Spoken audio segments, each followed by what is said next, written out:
Social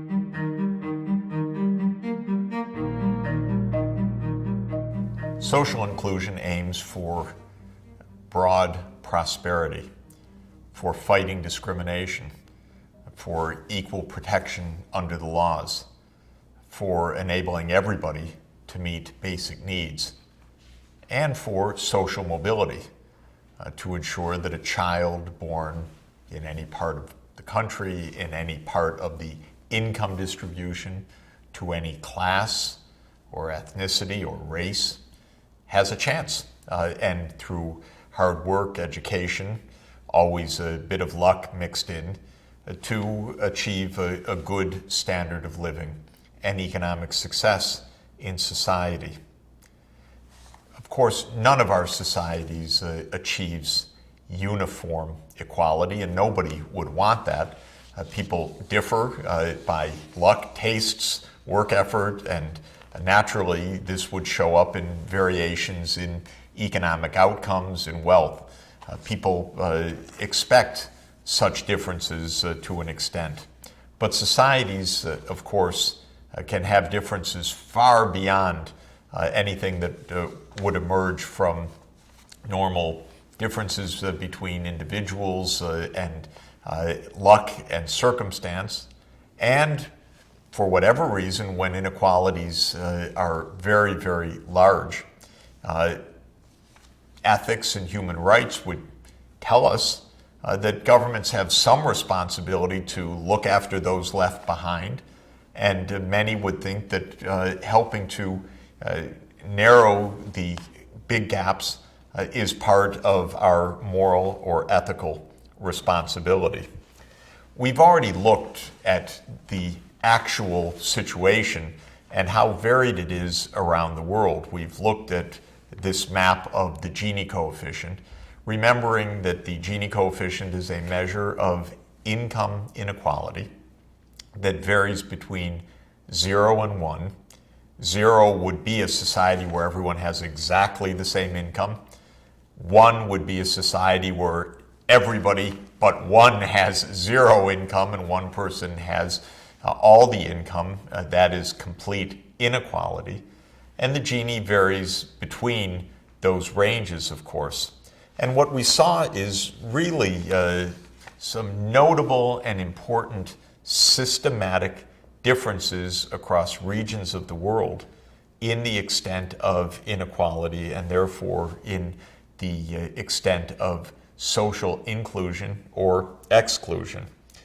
On the whole, the Americas, as I noted earlier, with the notable exception of Canada, the Americas is a relatively unequal part of the world.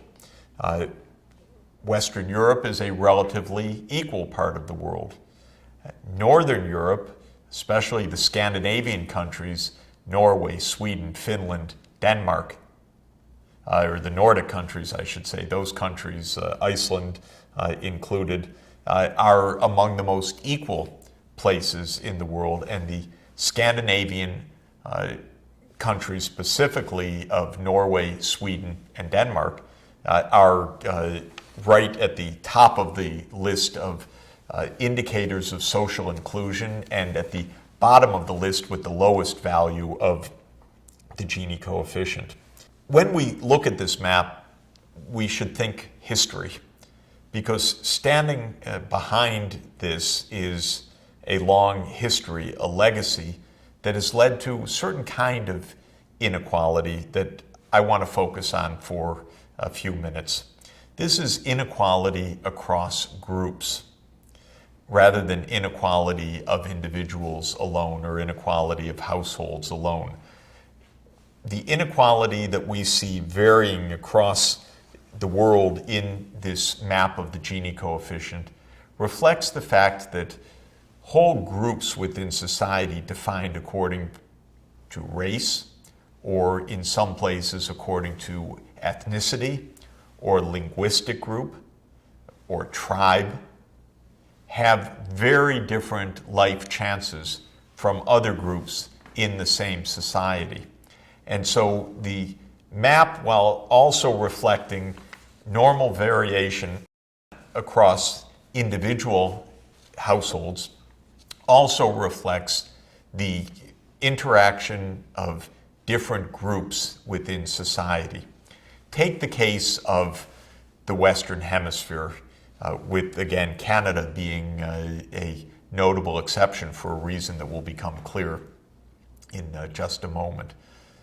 The Americas were, from the time of the first arrival of human beings to the Americas, probably around 13,000 years before the present or thereabouts, to the year, and we can date it to October 12th, 1492, the arrival of Columbus in the island of Hispaniola. The Americas, by and large, had almost no contact with the Old World population. Maybe there was a tiny bit of contact in a very short period when Icelanders arrived in the coast of Canada and the northeast of the United States for a brief sojourn, but without long-term settlement. The only long-term settlement from that long period of 13,000 years before the present to the arrival of Columbus in October 1492 was by Americans whom we now call Native Americans that arrived fairly early on in migration from Asia after the last glacial period, and then settled throughout the Americas and the Caribbean and established civilizations that developed completely independently of what was taking place in Asia, in Europe, and in Africa until that connection was made once again with the arrival of the Europeans. The Europeans arrived with two huge advantages. One is they had more powerful weapons. The second is they had pathogens that had developed in the Old World, to which the conquerors came already immune or protected, and those pathogens spread throughout the unprotected Native American populations, leading to a massive set of epidemics and a massive dying off of Native American populations. Well, you know the history.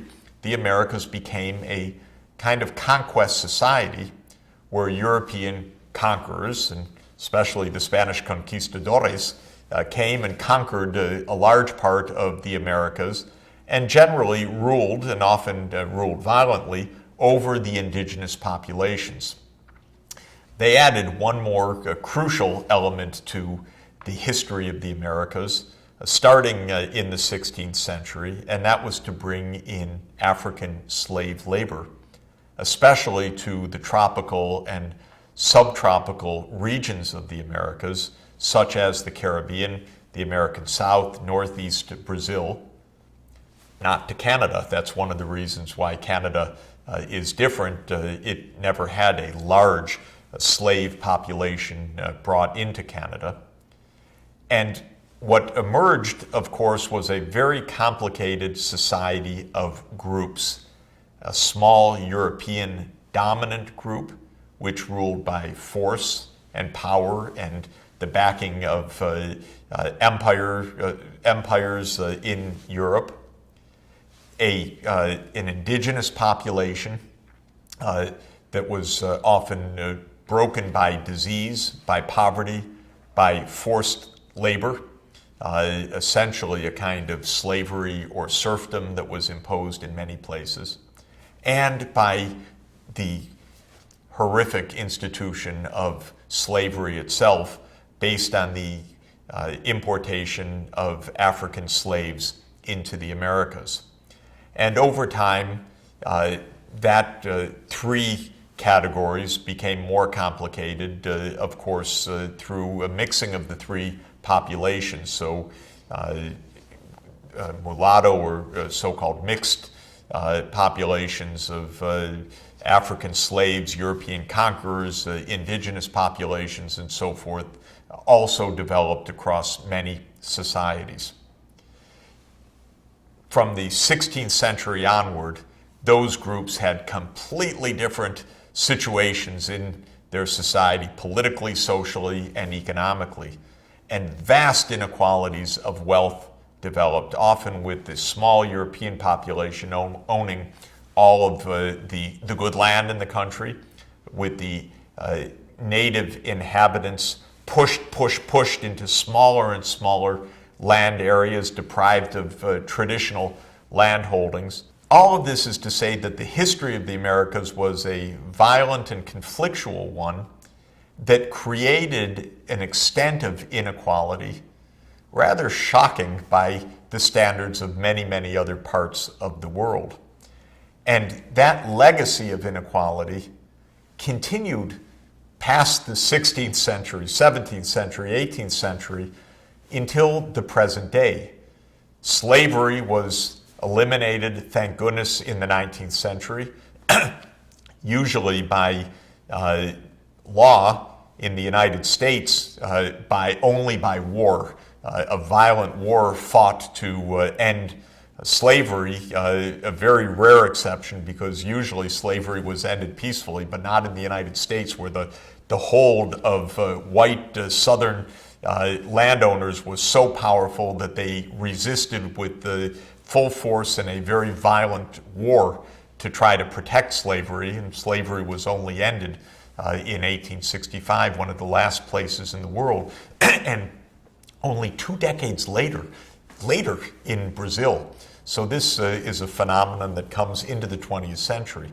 And of course, the descendants of slaves arrived to the 20th century, and until the end of the 20th century and into the early 21st century, often with massive liabilities of poverty and difficulties of poor health, lack of rights, facing massive social discrimination. I emphasize all of this because you look at the dark red of the Americas in the Gini map, and you have to remember the history behind this of a whole region of the world essentially settled by conquest, and then a long legacy that results from that. So when we think about the forces of inequality today, we need to keep a broad perspective. This is the holistic approach that I like to emphasize. Intergenerational dynamics plays a huge role. Even when slavery ends, the legacy of slavery continues. Even when the massive brutality against Native Americans in the United States, essentially a genocide, or the brutality against the so-called First Nations in Canada ends by law, the legacy of poverty and poor health and discrimination in property holdings and so forth continues thereafter. Social discrimination continues, racial discrimination, ethnic discrimination, of course, gender discrimination, which I will turn to shortly. Regional differences persist, sometimes for only geographical, physical reasons, climate, distance, transport, landlockedness, sometimes for the historical reasons of how various regions fell under imperial domination, for example. As a backdrop, there's also the individual differences. We should not forget that. There will be variations in effort, variations in capacities, variations in luck, which will create a level of inequality in any society. And then finally, public policies shape these inequalities. Does the state meet basic needs? Does the state truly ensure education for all children? Is the educational quality that is accessed by the poor up to the job of providing a base for social mobility? Or is the education accessed by the poor so poor that the poor get stuck in an intergenerational cycle of poverty? All over the world, the indigenous populations, meaning populations that were The first arrivals in a particular location, maybe arriving in a location even 10, 20, 30,000 years ago, and then subsequently facing later migrations like the Native Americans facing the inflow of Europeans after Columbus's arrival. You see, whether it's in the US with the Native Americans, Canada with the First Nations, Australia with its Aboriginal population, New Zealand with its Maori population, Malaysia with its Orang Asli population, the name given to various indigenous tribes. A rather remarkable consistency of major social discrimination, a remarkable extent of poverty, social, cultural exclusion, and usually a legacy of rather brutal state policy as well. State policy that uprooted populations, that pushed populations into forest regions or mountain regions or desert regions as enclaves. One of the big mistakes that we make, often by the way, in naivete, is to see an indigenous group inhabiting a very fragile environment. For example, an extreme dry region of a country. And you read the tour book and it says that the tradition of such and such tribe is life in this near desert region. And very often that's a nonsense to say that that's a cultural phenomenon or a tradition. More typically what's happened is that that group has faced massive dislocation and displacement. And so maybe this group was in the most fertile lands before, but then when the later waves of migration came and more powerful successor rulers in the region came, these discriminated groups were physically pushed into isolated areas in the forests, in the mountains, in the deserts. And then to justify that in a naive way, the life in those extremely difficult regions is described as the cultural tradition of the group in question. The poverty rates of indigenous populations is very, very high around the world, and it's not a small part of the overall global extreme poverty. Nobody has a precise count of indigenous populations, but I think it's probably right to say that it's around 400 million people, adding up indigenous populations around the world. At least that's an estimate that is often given. And that means that it's nearly 6% of the world's population. And since many of those 400 million live in extreme poverty and abject social exclusion, it's not a small part of the overall numbers living in extreme poverty. You're looking here at a graph of the poverty rates in some relatively poor countries in the Americas: Bolivia, Ecuador, Guatemala, Mexico, and Peru. What you can see is that in each case, the poverty rates among the indigenous populations are higher than the poverty rates among the non-indigenous. And if one were to show the African American populations' poverty rates as well, those would be much, much higher too.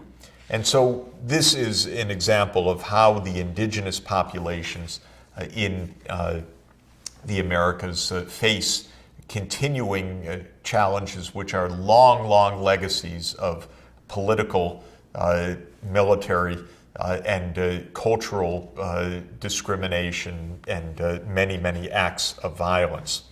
This map of ethno-linguistic groups highlights another point for us, which is that around the world there are significant differences in the extent of ethnic diversity. ethnic diversity sometimes measured along linguistic lines. And a map like this gives an indication of what's called ethno-linguistic fractionalization. It asks how likely is it that two people selected at random within a population, within a country, belong to the same ethnic group or the same tribe, as it might be called in some contexts. You can see that Africa, for example, is just a maze of ethno-linguistic fractionalization.